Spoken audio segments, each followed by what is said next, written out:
ہمیں اللہ کی بارگاہ سے قبولیت چاہیے.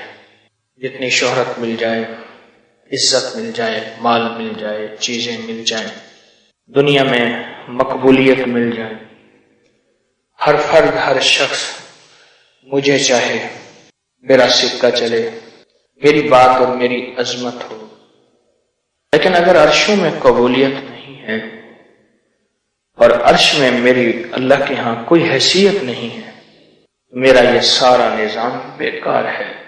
سورۃ یاسین اس قبولیت کو بارگاہ الہ میں اور مقبول اور محبوب اور مطلوب بناتی ہے.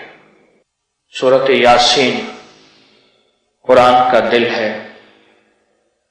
جو کچھ قرآن میں ہے سورۃ یاسین میں ہے. جیسے جو سورت قرآن میں ہے وہ سورۃ فاتحہ میں، اور جو سورۃ فاتحہ میں ہے وہ ایاک نعبد و ایاک نستعین میں.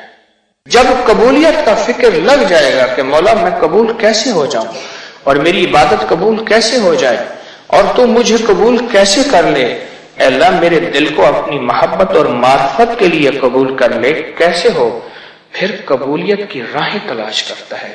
اور ان قبولیت کی راہوں میں سورۃ یاسین کا فجر کے بعد پڑھنا انتہائی آزمودہ، انتہائی مجرب اور انتہائی تجربہ شدہ ہے.